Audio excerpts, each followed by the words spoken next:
नमस्कार, मैं माउली हिंदी समाचार में आपका स्वागत है और मैं हूं शेख इस्माइल। आदिलाबाद जिला केंद्र में बीआरएस पार्टी कार्यालय में पूर्व मंत्री जोगू रामन्ना ने मीडिया सम्मेलन में बात की। राज्य सरकार चिकित्सा क्षेत्र की उपेक्षा कर रही है। पूर्व मंत्री जोगू रामन्ना ने राज्य सरकार पर चिकित्सा क्षेत्र की उपेक्षा करने का आरोप लगाया। उन्होंने शिकायत की है कि राज्य सरकार जहरीले बुखार के बावजूद गहरी नींद में सोई हुई है।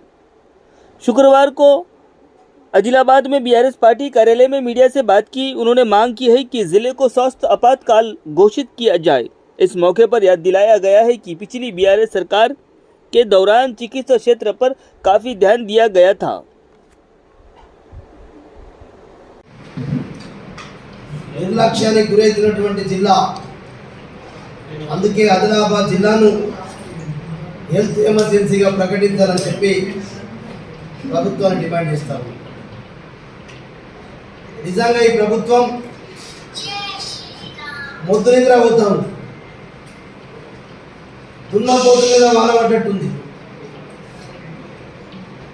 ఒక్కసారి ఈ ఆదిలాబాద్ జిల్లాలో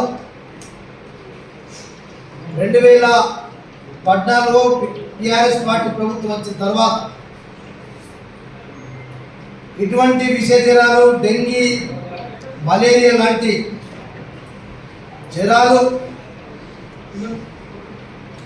విస్తృతంగా ప్రబలినాయి. మన్యంలో మంచాలని చెప్పి ఏ మన్యానికి వెళ్ళినా, ఏ ఆదివాసీ గూడకి వెళ్ళినా, ఏ పట్టణంలో ఏ ఇంటికి వెళ్ళినా ఆ రకంగా మొత్తం విజృంభించడం జరిగింది. అప్పుడే టీఆర్ఎస్ పార్టీ ప్రభుత్వం, ఆ రోజు లక్ష్మణ్ రెడ్డి గారు హెల్త్ మినిస్టర్గా ఉన్నప్పుడు ఇక్కడ జిల్లాలో ఇద్దరు మంత్రులు, నేను అప్పుడున్నటువంటి ఇంద్రకరణ్ రెడ్డి గారు, జిల్లా ఎమ్మెల్యేలం, ఎమ్మెల్సీలం అందరం కూడా ప్రతి నియోజకవర్గాన్ని,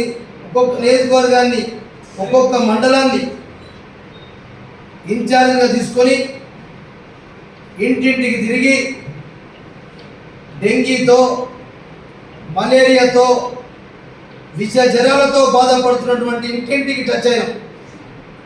డాక్టర్ల బృందానితో హెల్త్ స్టాఫ్ను తీసుకొని వారి యొక్క విజృంభిస్తున్నటువంటి విష జ్వరాలను, డెంగీని, మలేరియాను అరికట్టడం జరిగింది. అంతకుముందు కాంగ్రెస్ పార్టీ ప్రభుత్వం ఉన్నప్పుడే స్వయం ఇందిరాగాంధీ గారు వచ్చి కూడా